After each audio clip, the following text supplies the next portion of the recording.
Yeah, let's talk about The Big Zip. Here's the thing. I love the title. I love the way it looks. I just can't say the word da Yeah, without sounding like a dork. it's weird. I think when people put a little bit more emphasis on it, it's just like I don't think it's that necessary. But I say The Big Zip, like I say it very quickly. But yeah, I think like honestly, the inspiration for the title was just like Spike Lee, like how he uses it in like I mean I know he recently came out with The Five Bloods, which I still haven't seen, but it's just like that slang that I think has a nice roll of the tongue. And also, there was a period where the film was one thing, and then I made it to another thing, and I was like, I can't look at it as The Big Zip, THE. I need to change it because it's a whole different type of film now. And a lot of people were against it. Like, a lot of people were just like, really? Like, you can't just call it The Big Zip. Some people said Big Zip, and I was like, I don't know. It doesn't really, it has to have 3 words in it. You know, it looks cool that way. And I could totally see that. Here's a question, though. And I'm going to try and avoid spoilers or talking too much about it, although I'd love at some point to have probably an off-the-record spoilerific conversation with you because and I'm going to shoot my own credibility further in the foot because every time I talk to you, it's about one of my favorite movies of the year. You have not made any film in my estimation that I have seen that has not been spectacular, and you grow every time out. So yes, I am a shill for Nick Alonzo. I'm fully willing to admit that. But what does the title mean? Or am I not supposed to understand that? I feel like I maybe missed something, or is this a Reservoir Dogs situation? No, I think so. Like a zip is basically, I think it's. I have really bad memory with like math and sizes and all that. But a zip is basically, I think it's an ounce of weed. And I'm sure someone watching this is probably like, man, this person doesn't know what they're talking about. But I'm pretty sure it's an ounce of marijuana. And basically, like, I think what's funny is that a zip isn't really that big, especially when you hold it in your hand. Where I think I was just trying to riff off of like noir type films, like The Big Sleep. They also have like I like so, there's like a bunch of other like noir films that like to use like big in it, and I think because this film kind of riffs off of the noir style, and there's a mystery in the film, and you know the main character is looking for a missing bag that contains marijuana. I wanted to give it a title that like just had a ring to it, and I think the title was kind of like stuck in my head for like at least the last couple of years. So yeah, I just think like the meaning is just it connects with marijuana. Like that's pretty much it. I often, and maybe this is because I'm of the older generation too. I always think of zip as meaning zero. And so I was wondering if it was like a dig at the main character Oz, because this guy is throughout the film, he's such a loser, but he's that loser where you really just want to get behind him and believe him, even as you find out things about his past in the last, week or so, or probably even years. You're like, oh, that's not a very flattering portrait, but you just really want him to turn things around. And it's this great, night in the life kind of marijuana and money seeking adventure with all these great colorful characters. And correct me if I'm wrong, is this the biggest film that you've made? Because I looked at the cast list, it's 45 fucking people in this thing. Whereas opposed The Art of Sitting Quietly and Doing Nothing has like maybe 6 people in it. Yeah. So what's interesting is that I always saw this film as an ensemble piece where literally all the characters in the film have to kind of move the plot forward.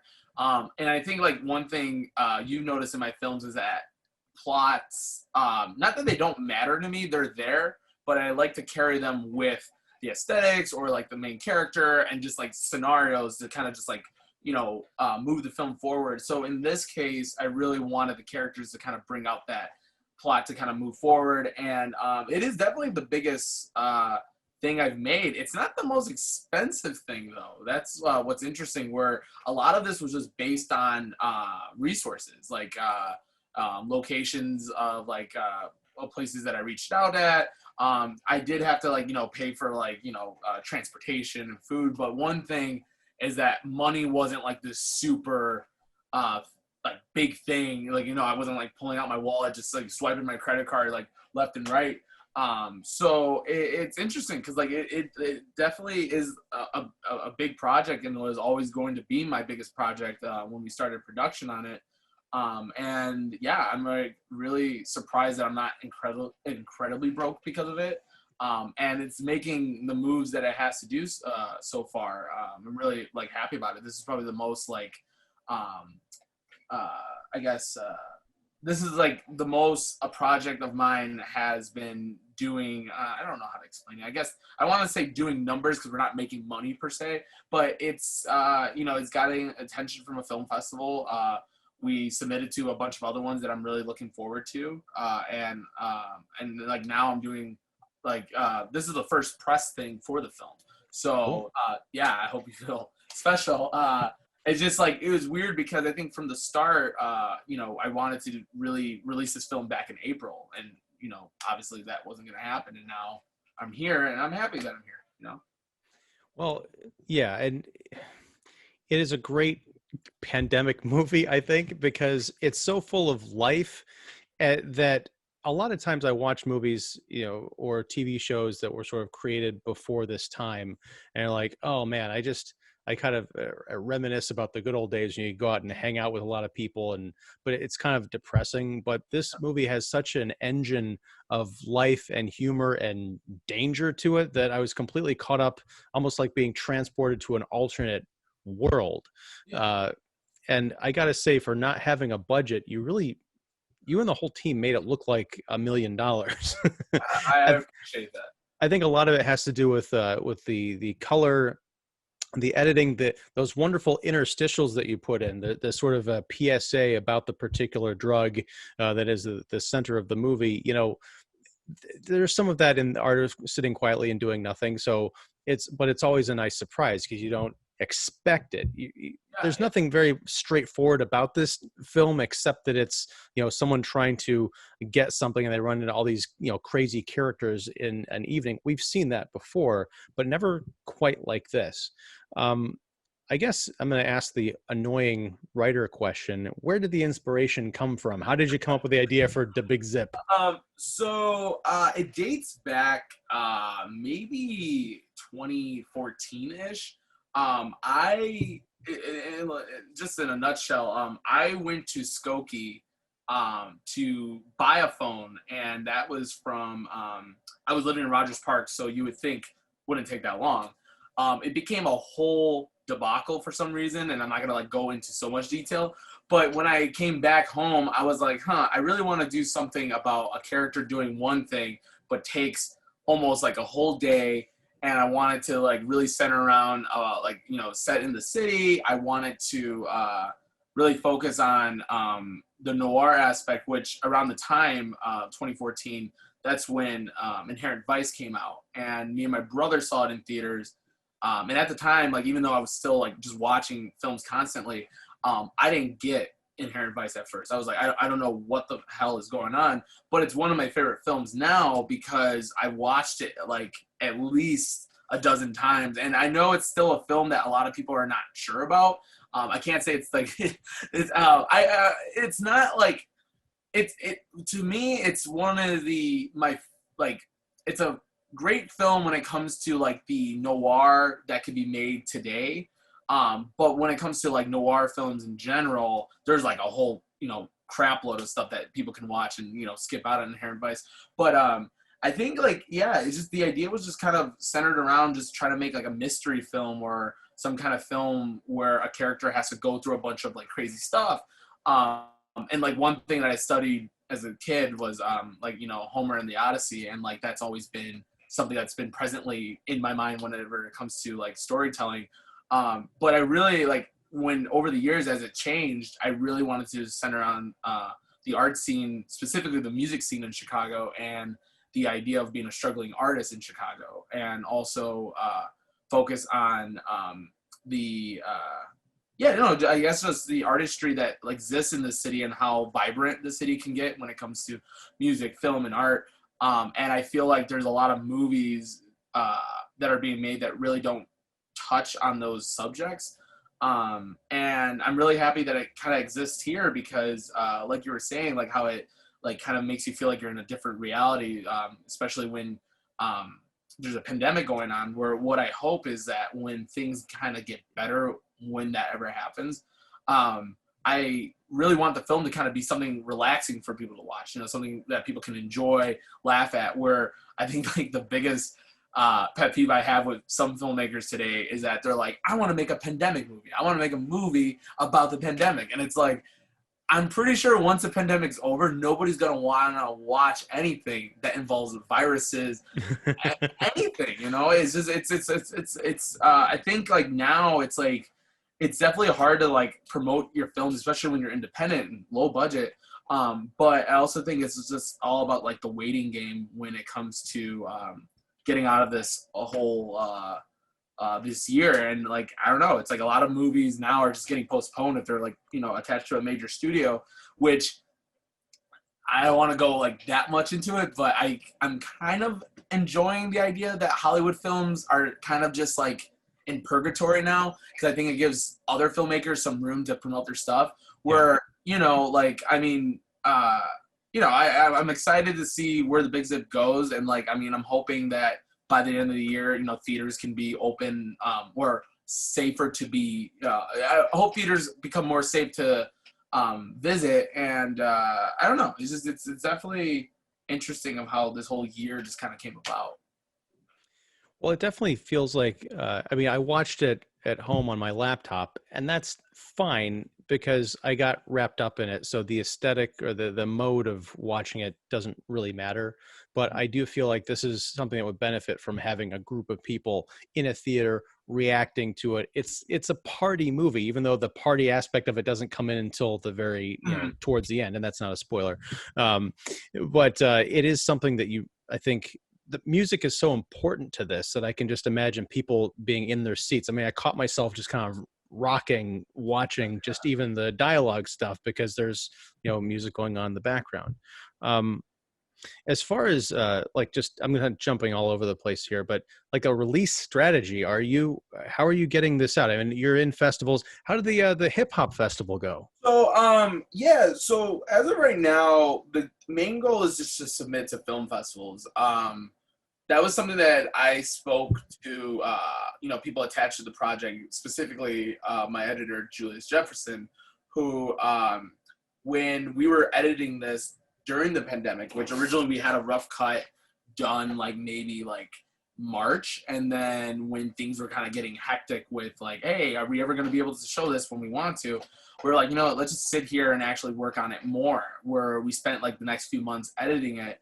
And when we finished the final cut of the film, my first thought was like, I can't show this at a venue. I can't show this, publicly, technically. And I just think it would be weird just to release it straight to just like on like Amazon or YouTube, where I was like, what, I think this film has a room to get into film festivals. And the Hip Hop Film Festival was one of the first festivals that I looked into when doing research on submitting the film to. And so far it's going great. There is a watch party happening Wednesday, which is very exciting. The film is a finalist in the film festival, which is super exciting. That's awesome. And, if it wins, and it's being shown to like press and industry people that are attached to the film festival, where that's exciting because there is room to get distribution and talk about getting this film out there. So that's like my goal with the film, because the more film festivals I submit to, the more doors it can open for distribution and getting it out there.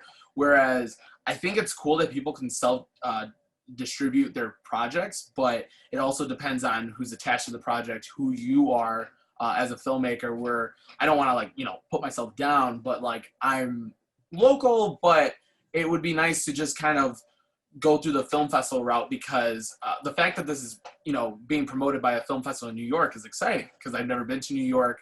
I don't know anybody from New York technically. I have a friend living out there actually, so hopefully he doesn't see this. He'll get upset. But no, I think the main goal is just getting to film festivals and seeing how far it can go. And like right now, it's like with everything being in purgatory when it comes to film releases. I would rather wait to release it than release it now where it can get forgotten easily. Yeah. And that's not saying for every film. Like, again, if Tenet came out now, like, that would be doing probably not well financially, like if it was being released in theaters, but like people would be streaming that like right off the bat. Like, imagine if they just dropped it like tonight at midnight. Like, it would blow up. Where I'm not that type of filmmaker right now. You know, maybe one day I'll get to that point, but like I can take that I can like make that sacrifice of like, you know what, I'm gonna wait a few months to release this because I want to have some good strategy so it doesn't just get forgotten. And that totally makes sense to me. With the Tenet thing, I wonder about that, the hypothetical, because, and I don't know if any places have released their metrics on these things, and this is kind of a sidebar, but they release these things and they're like, oh yeah, it's going to be $20. Or with Mulan, it's like, yeah, you can Disney Plus, yeah, $30, and then you can watch as many times as you want. I'm like, is that really a model for, maybe if you make it like $5, then everyone would rent it, but then I could see the corporate gamble of like, well, if we have it for $5, then we're not going to make as much money. But I think it's kind of the opposite. What's crazy is that the only film that I know of that was successful was the Trolls 2, Trolls World Tour, which my 6-year-old son is obsessed with. And it's kind of like not the worst thing to happen when you're a filmmaker and a parent, but like the fact that like that movie made so much, it made more money than than the first movie making in theaters.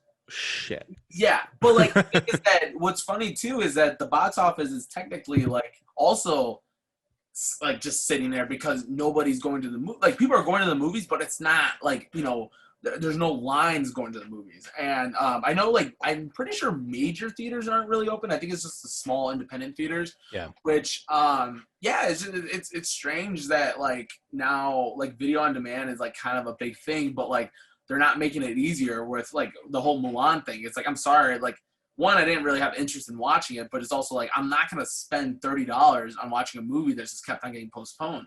Where I understand that, I mean, I don't really understand because Disney's a billion-dollar company, so it's like, just take your losses. But it's a money thing, you know. People want to make the money back for what the movie that they put into it. And I mean, imagine like with in another example is Black Widow. Like, you know how much probably money they put into like advertising, and then now it's like we don't know what the heck we can do with it. Where I wouldn't be surprised if they released that on Disney Plus at some point. Yeah, it's definitely strange. And even like, but Black Widow, I could see charging $30 for that because you're gonna get all the Marvel nerds, like they're gonna watch it like 50 times, you know, opening weekend kind of a thing.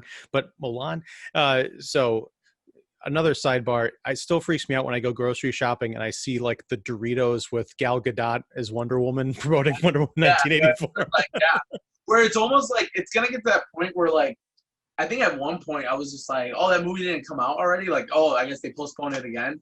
And I think like the biggest thing, like at least on my radar when it comes to like these films coming out, like Tenet, like between you and me, I don't give a shit. Like I'll watch it if it's up on someone's TV and I'm sitting there, but like it does like I again, I don't know Chris Nolan personally, and I'm sure he's frustrated with not being able to put out this film that he probably does care about. Yeah. But it's also like he's connected with a studio where I'm sure the studio just cares about, we need to make money off of this.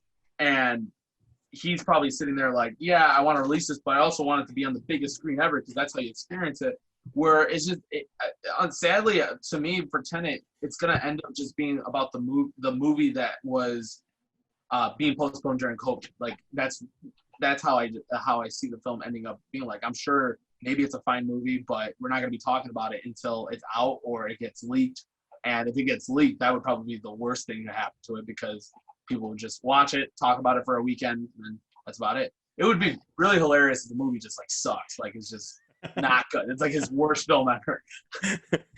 Yeah, the jury's still out because I don't think anyone's seen it, but for me, Tenet's more of just a fascination because of all the conversations that having of it getting pushed, kind of like Mulan and Chris Nolan really wanting people to see it. So it's like, if he really wants to see, is it an ego thing, or he's like, no, this really is my best picture, and it's also a sequel to Inception, kind of. So yeah. And what's also even a little bit like crazy about it is that nobody knows what it's about. Where it's literally like, I think they announced it maybe last year, maybe a year and a half ago.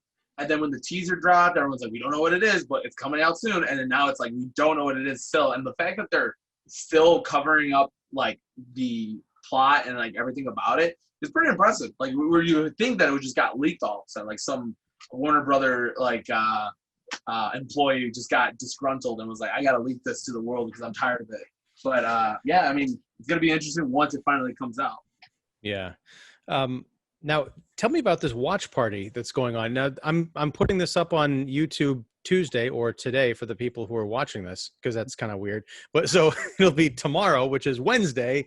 Is that the 11th, I think? No, today is Monday, and then tomorrow's Tuesday, and then. Yeah. So when I say today, I feel like we're getting into a Tenet conversation about time and shit. Yeah. But yeah, so like, if you're watching this now, it should be Tuesday.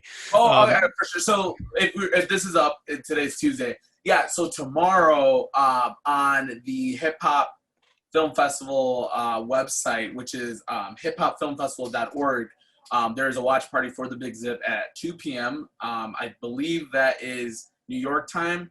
I'm really bad at time, so I'm assuming that's 1 p.m. in Chicago. Yes. Yes. And basically, all the information's on that page. You do have to pay to attend this watch party.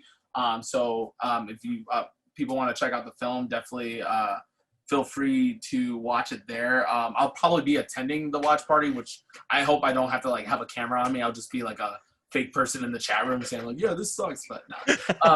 But yeah, it's pretty exciting. I've never really I think the watch party like concept is pretty interesting. It's kind of like the same thing as like texting during a movie. So I guess it's like fun, and like I guess like making movies to watch them at home and make them interesting or more entertaining. I guess I can't really be against that, but it's really awesome that a film festival is, you know, going the extra mile to push work like this. And like the festival director, her name's C.R. Capers, we had like a one-on-one interview before the film festival started, and she was saying a lot of great things. She even said like, my brother should just, you know, keep on acting. And she doesn't know, and I don't think you even know, my brother's actually in the Navy now.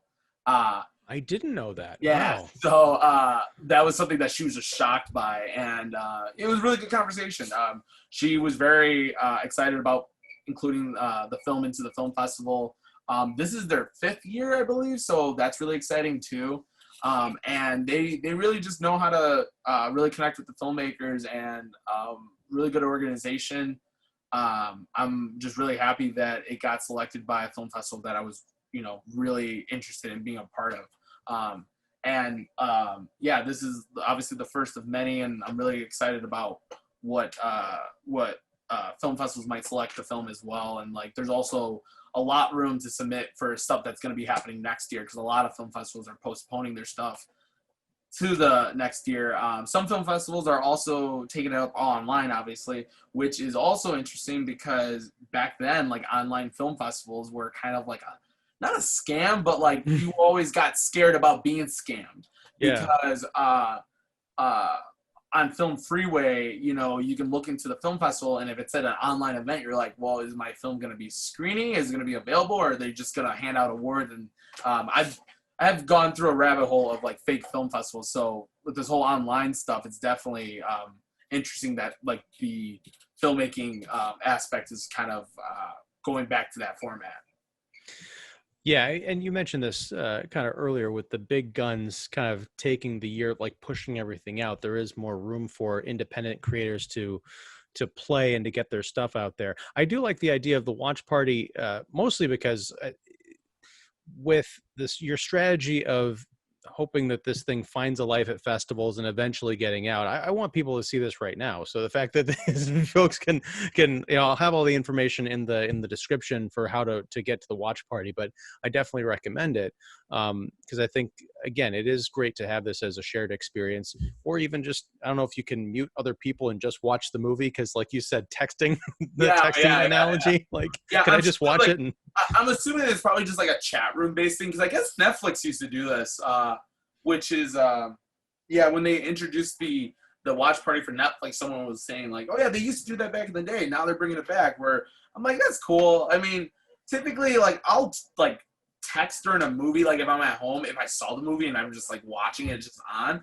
Right. But I've been like kind of being more putting more discipline on like watching a movie and just like having my phone completely off, focus on the actual picture that's right in front of me, because I don't know, you could miss something and then you're just like confused later, or you could just like I know a couple people personally that like won't watch a movie, they'll be on their phone the entire time or like walk out and then come back in and then write a review on it, and it's just like no, like yeah, you can't really do that, but yeah, no, it's definitely exciting to like enter like this like new world of like how to like watch films now, where I'm glad we're able to still watch movies. That's like something that I'm grateful about. And I mean, it sucks that we can't watch stuff in theaters right now, but hopefully it's just temporary. I don't know. I think cinema can still be alive and well. It's just it's difficult right now, and I don't know, it makes me a little optimistic too, especially for the small theaters like Gene Siskel and Music Box Theater. It would definitely be a shame if those theaters were just to be completely gone because of this pandemic. But I don't know. I think there could be a silver lining. I'm just it's all just about what happens. Yeah, there are some institutions that have built communities around them that it's going to be a big uphill battle, or I'm mixing up my metaphors. It's going to take a lot for those places to shut down, because it's not like an AMC where it's this giant impersonal chain thing inside of a mall. People really have a sense of community. Plus, I know the Music Box got really creative in the way that they're staying. Before the Phase 4 thing where they reopened, they had like a garage sale. They have, yeah, like you could go and actually have it's somewhere back here. They had marquee letters from the original marquee that you could buy for like $4. Nice. Yeah. So it just, cool. yeah. And then I know they've got a streaming, like a virtual cinema where you can rent movies that are playing there, and then a portion of the proceeds go to the theater to help them stay afloat. Yeah, you're definitely right about the community stuff, because like I don't know, I think Chicago is definitely like a big hub for filmmaking. It's like one of the cities that like really is about it, and it's nice to hear things like that, because I think from the start of the pandemic, like I feel like there was like this sense of like people just like not knowing what the heck could happen, like like just like everybody was just gonna like just give up and just be like, man, screw this. And I mean, like you also got to think about like the idea of like employees there that probably weren't able to work anymore, or had to like reduce their hours. And yeah, it's like I don't know. I think like I want to, this is a little random, but I want to say that there was like a conversation with Steven Spielberg talking about like the film industry rebooting. Like he kind of like said that, and I want to say this was like 2010. He said this. If I find the article, I'll send it over. But it was an interesting thing where like I remember reading about that, and like over the years, I was just like, yeah, it'd be crazy if like something happened with the film industry where people wouldn't be able to make stuff right now, and like it would be on pause. And it's not what I expected how it was going to happen, but I think there's I think no matter what, it's going to be an interesting end of the year, and like it's going to change filmmaking for hopefully the best in the future. But again, I don't know, anything could happen. We probably would have to, I don't know. I don't want to say the worst thing that could happen, but I don't know. Also, like, I feel like if film buffs, like, especially film buffs that like love like apocalypse type movies, you don't want to think of like the worst thing happening. You kind of want to just be like, oh no, it's gonna be okay. We get to watch films. But yeah, I don't know. Yeah, this is definitely a weird time to have a pandemic, because we do have, not everyone has this luxury, but, we have computers and phones and streaming services. So there's no shortage of content. Like you could be holed up and just watch every movie that's available anywhere, and you'd still, and then you could move on to like the original television series and things like that. Yeah, you can consume as much art as you want or need or can stomach. I want to go back to Noah. He's in the Navy. Yeah, he so interesting. What was really interesting is that when we started filming, or by the time we were gonna finish filming, which was like, I think we finished in November of this past year. It was in September when my brother was like, "Hey, yeah, I joined the Navy, and I might have to leave in like the next month." So I was just like, "Okay, like this is random." Where I thought it was just a joke.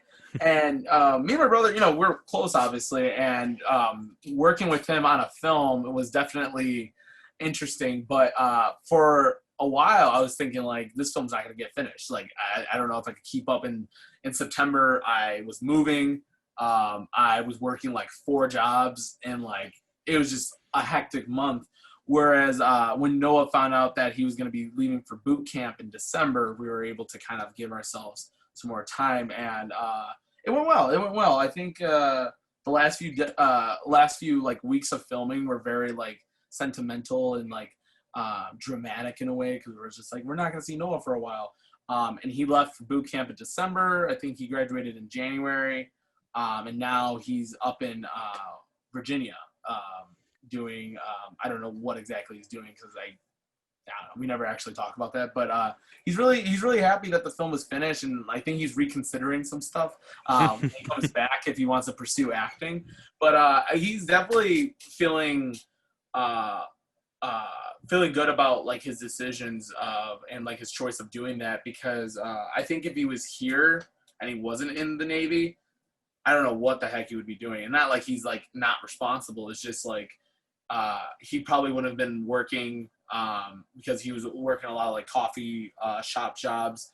And now that he kind of has a career now, or he can like make it into a career, I think he's very relaxed. And also, like, come on, Virginia has nice beaches, so I'm sure he's enjoying it. I think he lives like right next to a beach, so he's kind of like living the luxury. But yeah, he's definitely someone that like I really love collaborating with. And he's obviously the drive of the film. He's the heart of the film, and it's definitely incredible watching him on screen, especially during the editing process, where my editor Julius, like at times he would have to pause it and just be like, "Wow, he's really good. He's really good."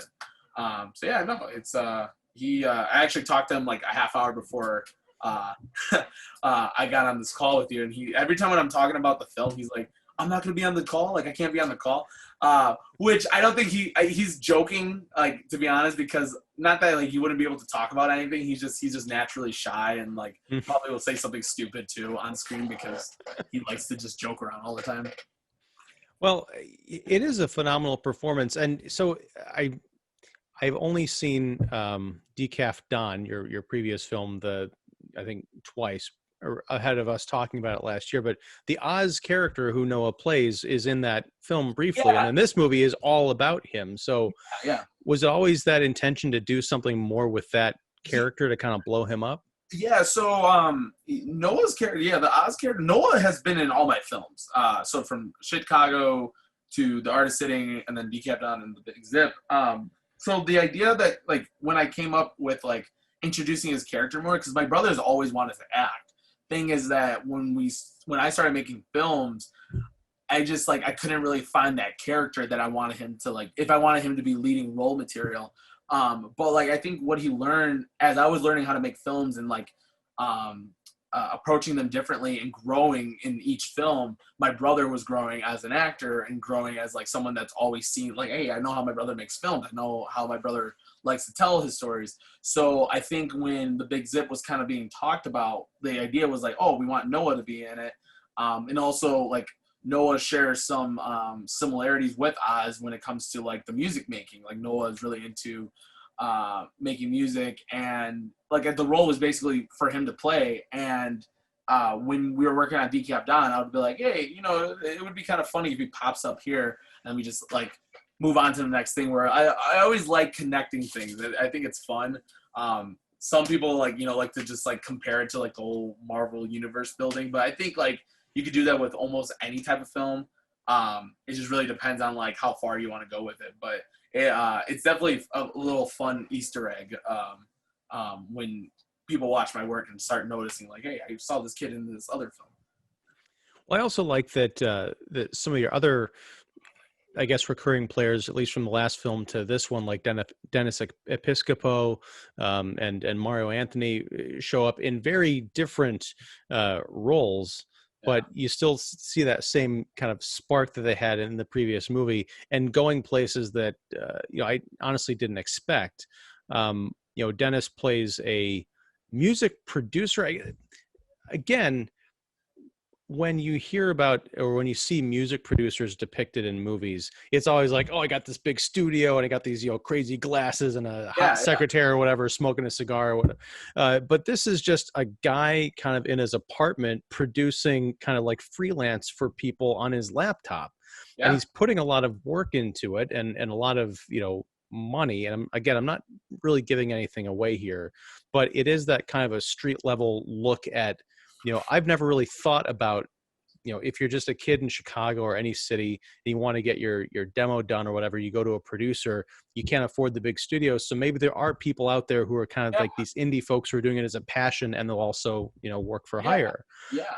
And one of the things that I marveled at, and I noted this in my in copious notes, there is a callback moment between Dennis and Noah with a laptop being slammed down, and it is played for effect, for comedy, a couple of times, but also for a real dramatic callback, which I don't think I've seen that before, where you can take an instance that is very funny, you place it in a completely different context and kind of tweak the music of what's going on, and also, the way that the characters are kind of interacting with each other when they flash back to this moment, and it takes on a completely different meaning that makes it sad. So when it comes back as a comedy recall another 2 or 3 times, it's almost a relief. It's funny, and it's also like, okay, I can laugh at this again instead of just being incredibly sad. Yeah.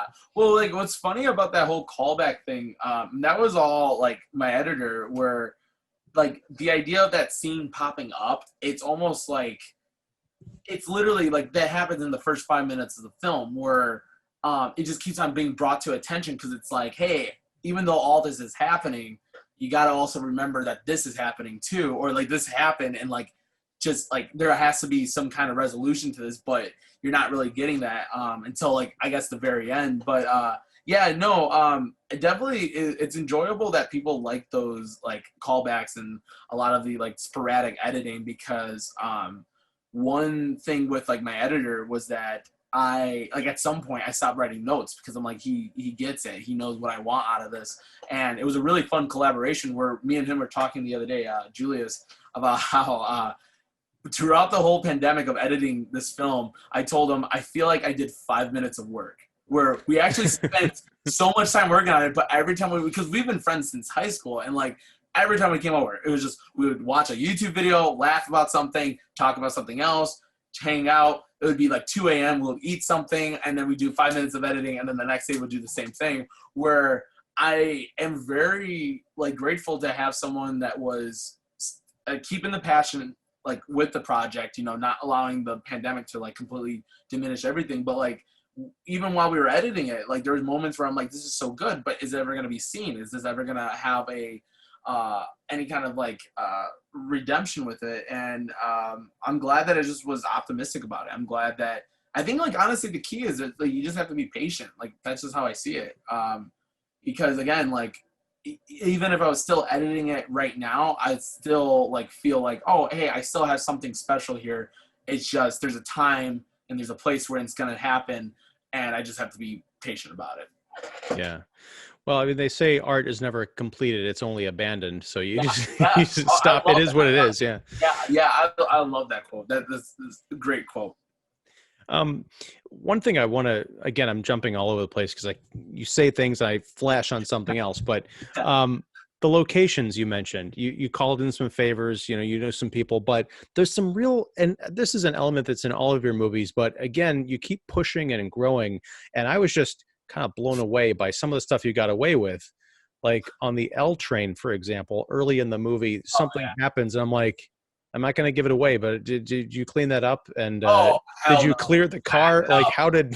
No, I think I've mentioned to you with my first film, I had like this beef with I'm not gonna say the name, but I'm gonna say the public transit system in Chicago. I kind of have a beef with them still, and I'm not over it. But it definitely is funny when you do like guerrilla style filmmaking, and like I've never destroyed property, so that's good. But I would have cleaned it up, but the thing is that we got to the stop where we were supposed to get off, so it's like, what am I going to do? Stay on the train, go around the loop? But I'm glad that trains are now like more clean now because of pandemic. But yeah, no, yeah. When it came to the locations, I love filming in any spot that I know I can envision something there. And like one other thing, like the 7-Eleven stuff. In the well, I guess I shouldn't be saying their name, but it's a lucky store, yeah. A convenience store that I was able to shoot at. It's just like one of the employees I talked to there, and they were just like, yeah, go ahead. But it was like in and out, like get in and out, and a lot of that inspiration comes from like the Safdie brothers who did Uncut Gems and Good Time. Where like one thing I love about Good Time is how they shoot at like outside of a White Castle, and I still don't know to this day if they got the rights to use White Castle, because it's even though it's an A24 film, like I'm sure it's expensive to like get those logos in there, but I'm sure there was like some kind of deal met there. But like I try my best to just shoot wherever I feel like something looks nice, and when it comes to like filming interior stuff and like thinking like, oh, there's a risk factor, the worst that can happen is that the place will tell you, hey, get out of here. There might be someone like in authority saying like, oh, you can't film here, and you just move on. You just got to go to the next spot to film. It's definitely awkward when you get caught, because that's happened before where I got in trouble about, filming in certain spots, but I never got like chased or, yelled at or my camera taken away. I think that's honestly illegal to do that. Unless it's like you're filming like government property and like, then obviously you're in trouble. Yeah. Now there's a there's a scene outside a club involving Noah and an altercation, and there's some blood on that sidewalk, or what I assume it's supposed to be blood. Tell me about that. Was that something that you kind of like stole that shot, or did you get the permission of the place to do it? Funny.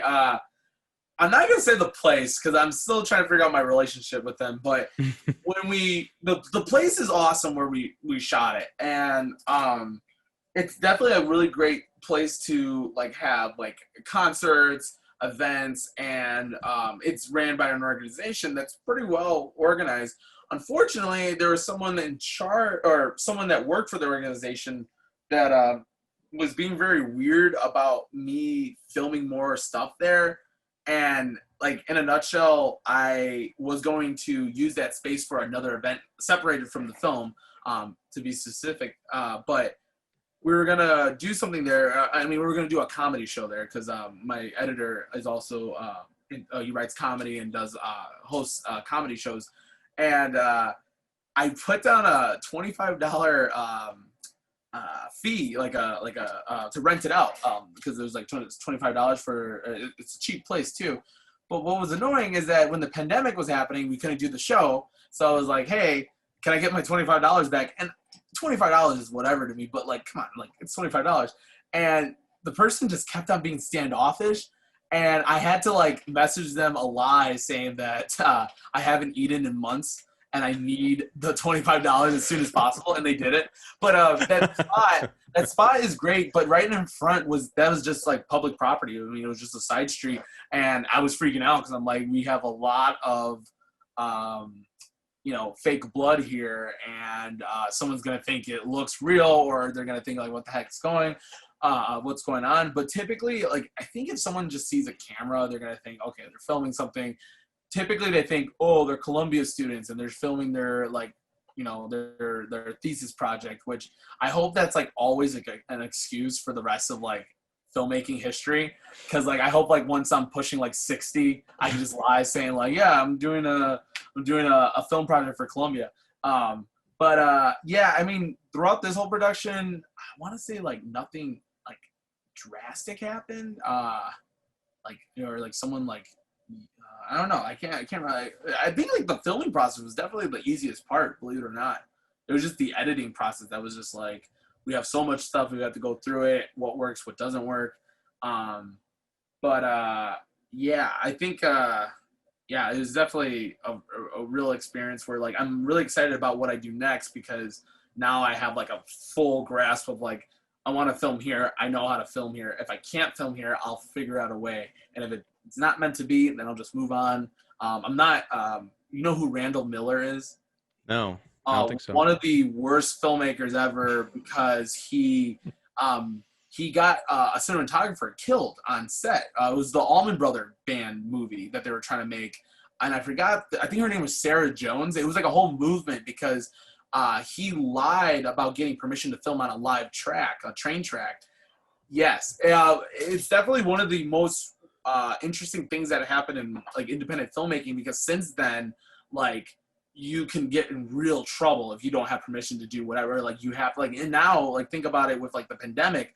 Now with filmmaking, now it's like you have to either have like someone to take temperatures on set, have the social distance, and like I'm in this film community page in Chicago where like there's a whole argument just saying like, you can't do this, don't do this, just wait up. Who cares about your project right now? Don't do it. And then you have one other person like, but I put in so much money on this project, I have to do it. Where I'm glad that I shot The Big Zip last year, because if I was shooting it now, it definitely would not have been easy. And I really hope that other filmmakers that are doing their projects now are taking safety precautions and doing their best to just at least stay healthy and not, you know, not get injured or get sick. Yeah, I know it is a struggle. What again, on like one last thing about filming, and because I mentioned the blood on the sidewalk, but what precedes that is a pretty brutal altercation between some characters. And then also you've got a scene where there's a character running around a park at night who's in a state of, you know, semi-undress. And I just wonder, is that a situation, because it wasn't being quiet about it either. So were there like bystanders like getting out cell phones and calling the cops? Or there's actually during one of the scenes at the end, there is a person with their dogs looking at the character that you're mentioning, played by my friend Juan Hernandez.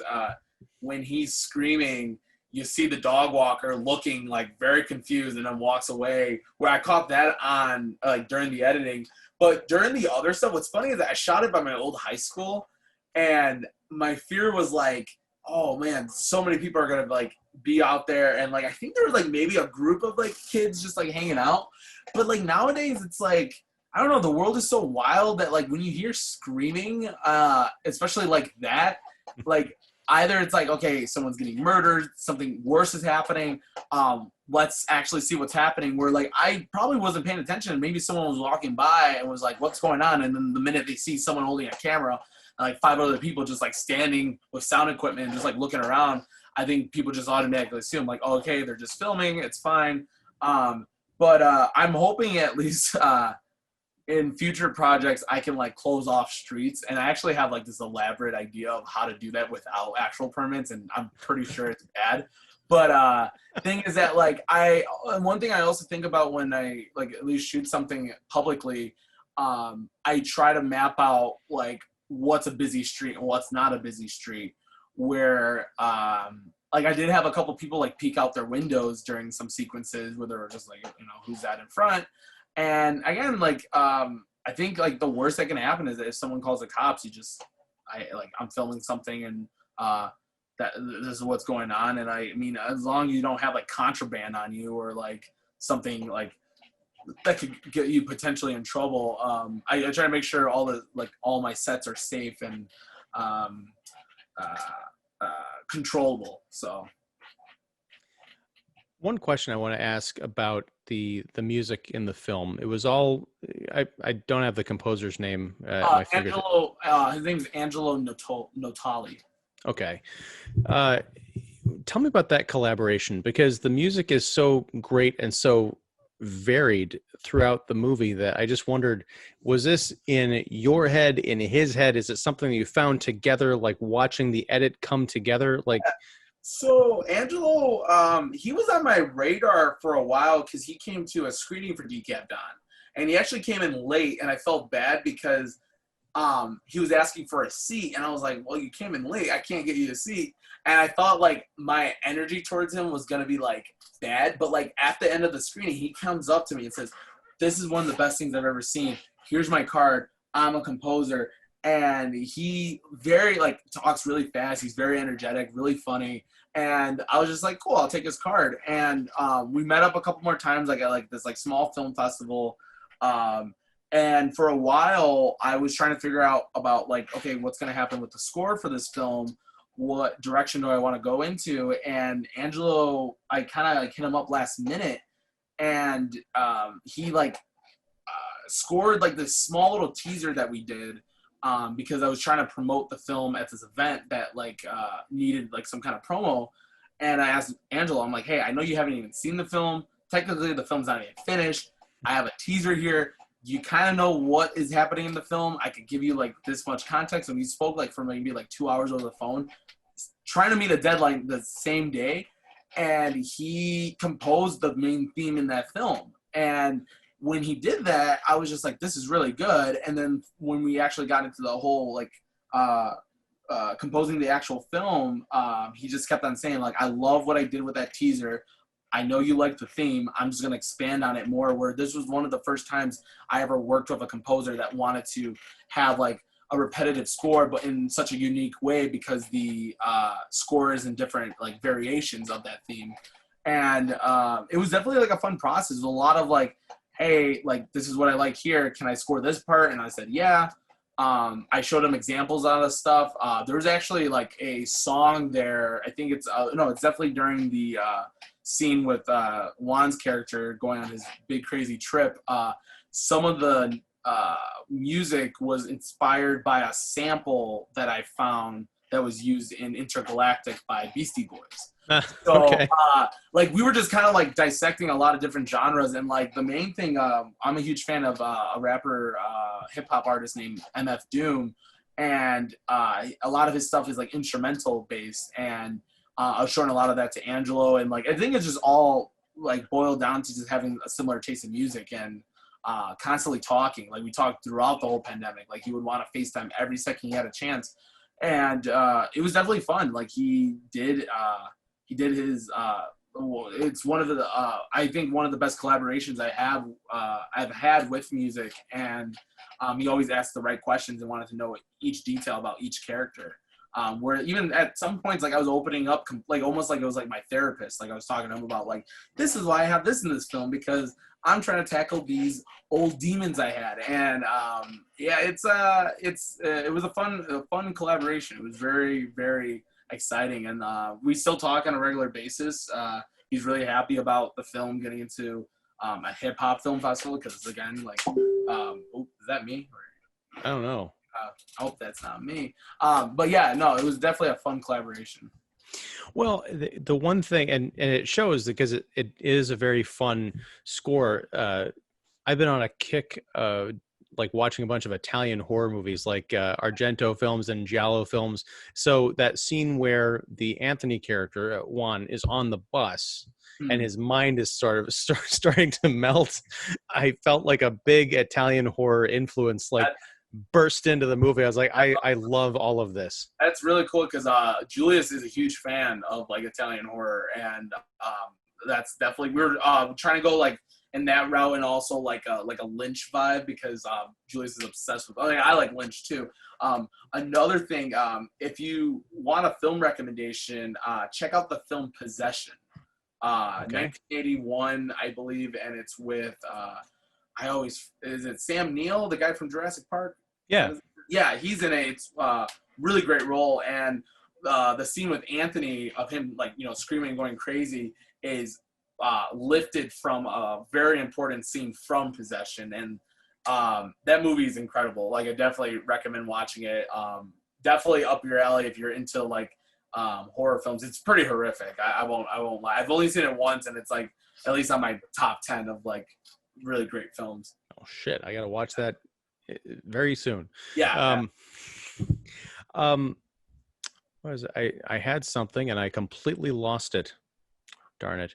I do want to talk about in this time of pandemics and everyone sort of being isolated. One of the other things I think that's so great about this movie is it is about, on one level, it's about family. It's about brothers, and brothers who don't get along with each other, who don't see eye to eye, which is also sort of a greater metaphor for what's going on in this country right now with politics pitting brother against brother, at least metaphorically.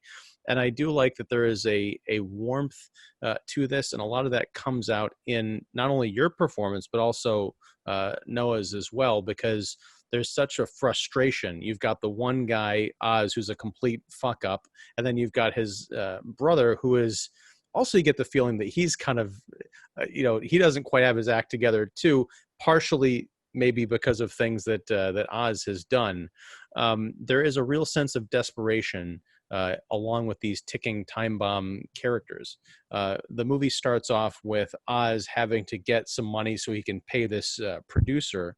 But the producer is not, as we mentioned, he's kind of a street level guy. He's got his own bills to pay. He was counting on this money. So when it doesn't come through and then Oz has to go get it, and then he goes to visit his brother, who you play, you've got your own financial worries and you're kind of taking some desperate measures. So it's all intertwined in people being in the same kind of crappy situation, but having to rely on each other just to get through these crazy times. So in that sense, there was no way that you could have known that this was going to be happening to the world when you were conceiving of this film, but it's just sort of perfect the way it ended up. Yeah. It's I mean, if I knew what was going to happen from the start of the year, I would definitely would change a lot of things. But no, it's I like that you point that out with like the desperation of like each character and like what they're going through, where I think that's just like me subconsciously like extracting it from how at least I interact with people and what I hear from other people. And I think what's great is that even with this pandemic going on, a lot what I was doing is I was just kind of working on my relationships with people that I was close to and keeping connected with people, talking on Zoom, talking on Facebook, and just being able to just connect with people, because I think that's just like what it sounds cheesy, but what the world kind of needs is that we just need to be surrounded by people who are influential. And so like for filmmakers, they should be around other filmmakers that can influence their work.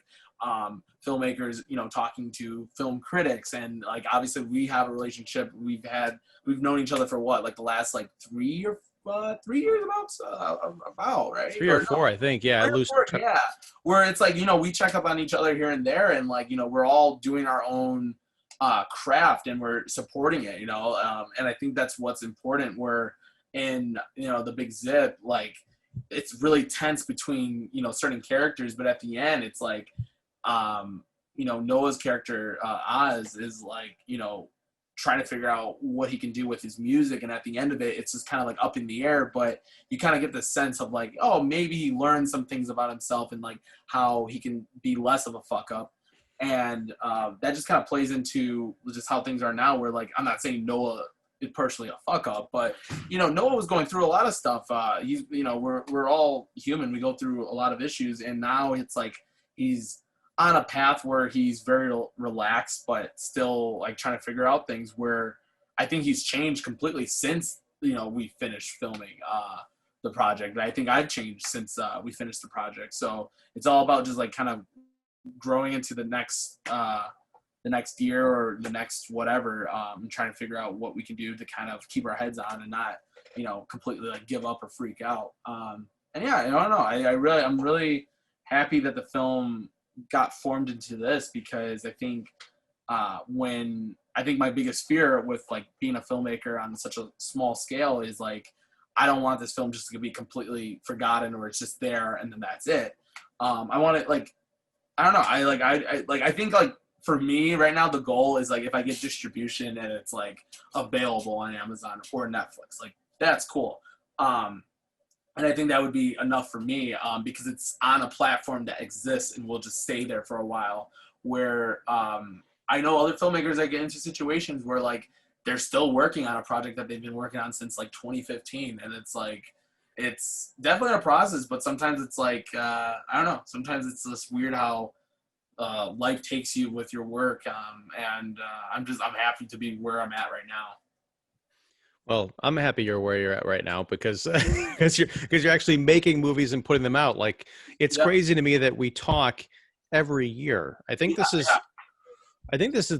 This might be the third year that we've talked, because I think I met you right after you had done Chicago. Yeah. I Yeah. think that because you reviewed Chicago with the artist sitting, and that was, gosh, that was 2018, I believe. Yeah. Yeah. 3 years. Yeah, 3 years straight, and like now it's like I have something in mind that I want to shoot ASAP, but I gotta wait. Yeah. And I'm hoping that maybe by next year, I'll at least like have a majority of it shot. And that, like, I mean, and then like to kind of keep it short, the next project is just like it's a whole 180 from the Big Zip. It's definitely more on like the dramatic side, but like insanely. It's gonna be really interesting of like how it's gonna look, because I'm on like this YouTube binge where I've been watching like just music videos and just crazy stuff, and like with the Big Zip, like how it looks, it's very like frantic and very like stylistic, and now this one's just gonna be like even beyond that, where it's probably gonna be some stuff that I don't want to like hype it up and be like, oh, it's something you've never seen, but like I'll give you an example. I really want to play around with like 360 cameras, if you've ever seen those. Mm-hmm. Uh, and I don't know, if you watch like some like crazy like music videos, how they utilize them, like you can make some really insane stuff. So I look forward to seeing it. One thing I want to ask you about, I think I keep saying one thing I want to ask you about. I should just ask the fucking question. So I'll come out with it. In terms of the characters that you wrote, particularly for this movie, because there are so many different characters and the dialogue is so naturalistic, was there a collaboration with the people that you cast to figure out how they spoke, or is it you yeah. wrote and then tried to cast to that script? Well, what's funny, and I feel like I reveal this every time when we talk about a project, the, the last three films I've only outlined. I don't write dialogue, or at most like I'll write like little phrases and like on a piece of paper, and then like my notes are always sporadic. So with this, the main thing that was encouraged was improvising, and improvising can either go really great or really bad, especially if you have someone that doesn't really understand improv at all. But like with all these characters, a lot of the actors like know each other. You know, they've been around each other, they have interacted with each other, or at least I have interacted with them, where I kind of knew how they would feel if the camera was just following them for a periodic, for a certain amount of time. And a lot of it was just like 6 or 7 takes of a scene, and I always felt like the as the takes went on, the last take was the strongest, because I kept on pushing them. I kept on like making sure like, okay, now even get it, even like if someone was angry, I'm like, I need you to get it out even more here. Where like one of my favorite scenes I shot was on the hilltop between Noah's character and Alina Aria's character, Alicia. When they're on that hilltop, we were shooting it during golden hour technically, and we spent maybe like, and what was funny is that Alina, like, we talked about the character, we talked about what was going to happen, but this was her first time like still playing the character. Like she showed up and was like, okay, like, we're going to do this. And it wasn't like, it was fun. It was very fun to like kind of sit there and talk about it. And there's always talking before we shoot it. Like I don't just like throw people in a random scene and like do what you got to do. Where like Noah and Alina already kind of knew each other before, and a lot of it was just trying to like make sure that they can look authentic by being mad at each other. Where I think it really worked, because I mean, I think in that whole scene you kind of get the sense that they don't like each other and they're kind of fed up with each other. And I'm really excited about what those two can do in like future projects, even if it's not like my own project. I think like Alina's a really good talented actress that I encourage her to do more stuff because she had like a background in acting since high school, but she just never really pursued it. And a lot of people attached to this project are just super excited because it's obviously playing at a film festival, and like if it gets into more stuff, it's like imagine especially another example, Juan Hernandez, who plays Anthony. He I told him I've never seen you acted, and I just wanted to see you act like here and then because my fear was that he wasn't going to be a good actor at all. But him and Noah have known each other since high school, so their dynamic was already kind of there. But like Juan just kind of knew what to do and what to say, and knew like what could be funny, and that's just Juan acting like his natural self. But a lot of it was also like him, getting naked, quote unquote. He wasn't scared about that. He was running around like happy about it. Like he really threw himself into the character. So it's gonna be interesting if like this film wins like a big award, or like if it does play on a platform that's popular, like Juan's gonna be able to show everybody he knows, like, hey, I'm naked in this movie. Here it is. But yeah, no, it's definitely exciting to like get people involved that are up and coming, and they're trying to see where they can take their acting, because I think just that's the best way of just collaborating with people. And like I think it's going to be even more exciting if like someone who sees this and who might have like some like acting roles under their belt, like I'm not like, this is just like, I think I reached out to Eric Roberts not too long ago. I never got a response, but it would be great if he was to see the Big Zip and he was like, this is great, I want to be part. Like I hope that because like imagine a movie with Eric Roberts and then Juan. Like I really want to see that kind of dynamic. I want to see non-professional actors with professional actors collaborating together. And I honestly think it's getting to that point when it comes to my filmmaking. I think I'll be able to like work with certain people that I like Eric Roberts. Hopefully he's watching this so he can say yes to my email. Well, I'll tell you what, I think Eric Roberts was my first celebrity interview Really? after the start of the pandemic. So I'll tag him when I post this on Twitter and see if he says Yeah, anything. okay. Yeah, I mean, he could have just missed out on an email. And honestly, I kept the email brief. I was like, hey, my name is Nick Alonzo. Can you be in my next film? Here's my website. So I think this is just the approach that you have to do. Where like we were talking about I don't know. Like I was talking to a friend about like just like not being scared about like just reaching out to certain like talent or certain people that might be like in bigger movies, because you may never know. You may never know if they'll open your message and be like, hey, I like this. I think one example, Mark Duplass, of the Duplass brothers, like that's kind of how they like. I'm not really crazy about their work, but like that's just kind of how they started out. They were making a lot of like indie stuff with their friends and family. And I mean, Greta Gerwig is in one of their first films, and now she's like one of the biggest prolific like filmmakers right now. But like at one point, like they had a movie, I think it was Cyrus with John C. Reilly, where I'm sure what happened was that John C. Reilly was like, oh, I like all their like early stuff, I want to be in something like that. Where I really hope that's the luck that I get when it comes to future projects.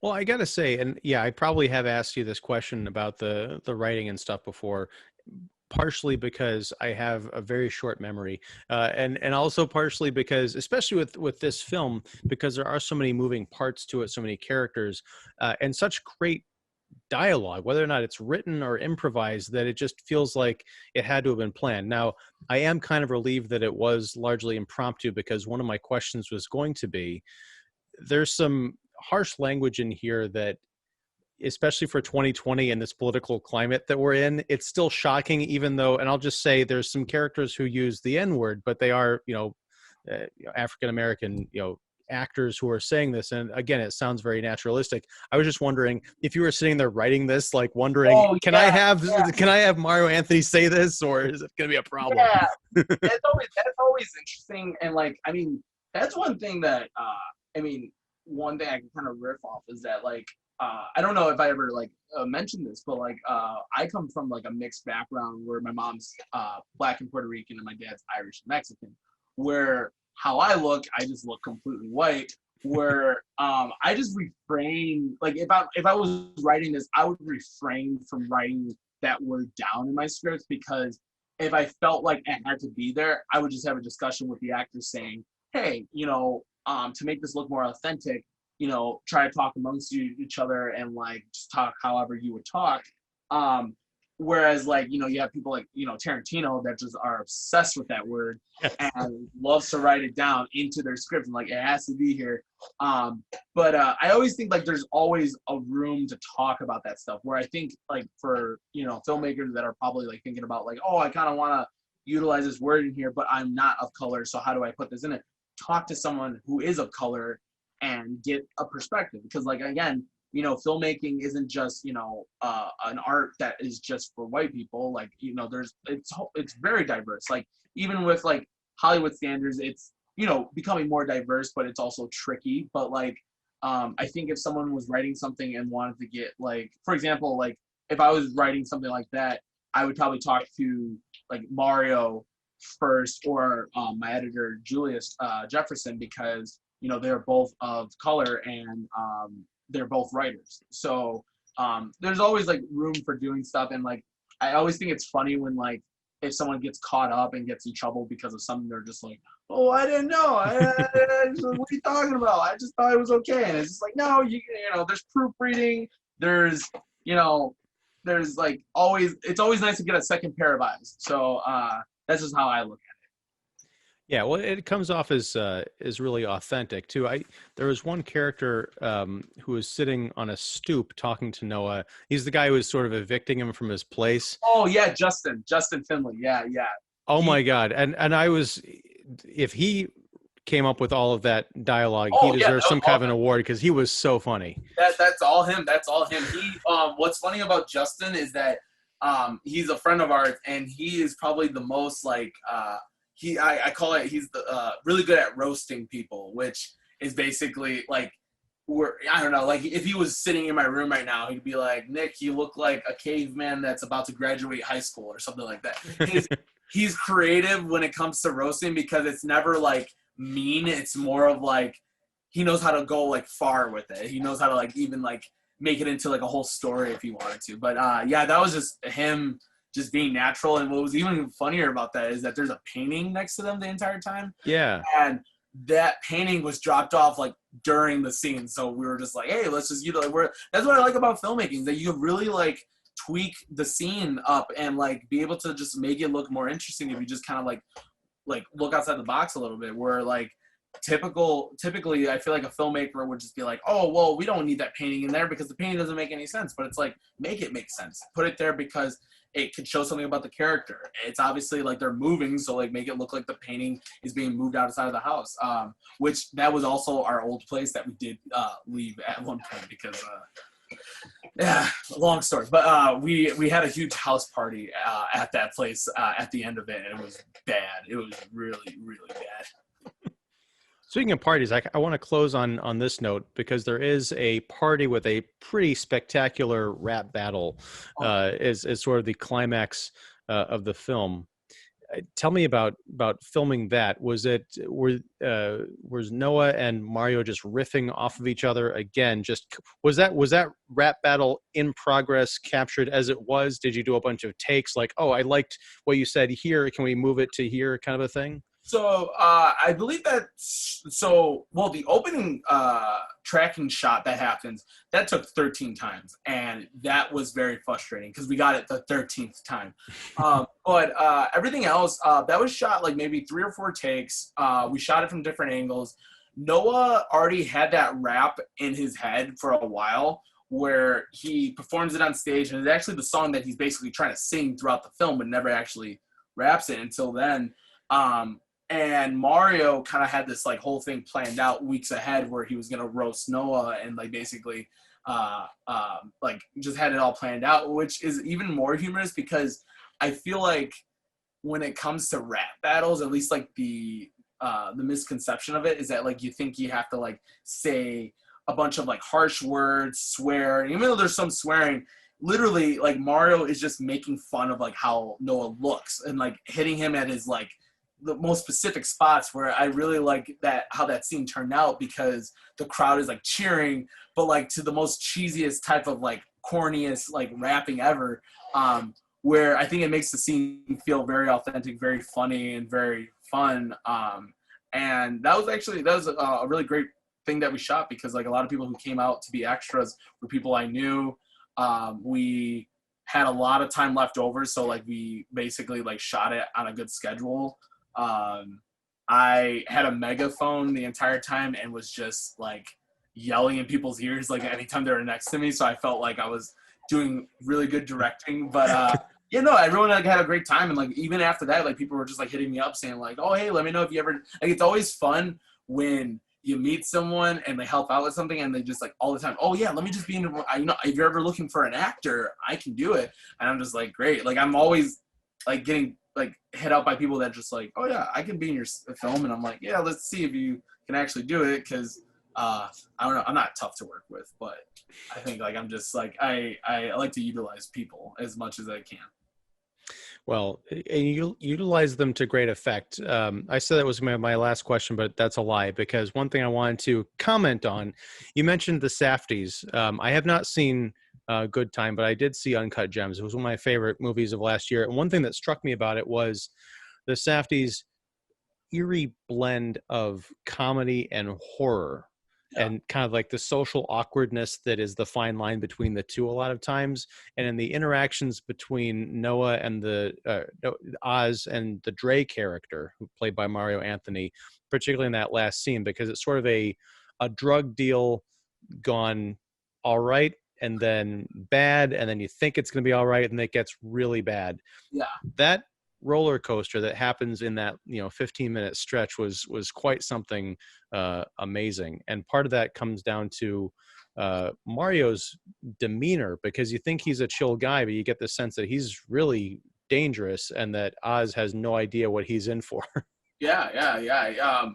What's funny too is that like at one point when Mario was watching like a rough cut, he didn't even get to his part, but he was just like, how do I fit in this film? Because like I'm afraid that I don't fit in it. I'm like, Mario, like shut up, you fit in it perfectly. Where Mario becomes very humble when it comes to his acting, but like when Julia showed me the first cut of Mario's scene, I was just in like awe, because I was just like, wow, he's really good in this, and how much time he had to prepare for was so little, but there he's just being natural. He's being so natural, where Mario's also someone I really like working with, and he like is someone that I really want to collaborate with more, because I think he's super talented, and like now he's just, he's just chilling at home, throughout this whole pandemic, but he's also very enthusiastic about the project, and like every time when we talk about it, he thinks like this film, like it's always funny talking about films with people that because sometimes you're like, okay, they're just saying that because they're nice, but like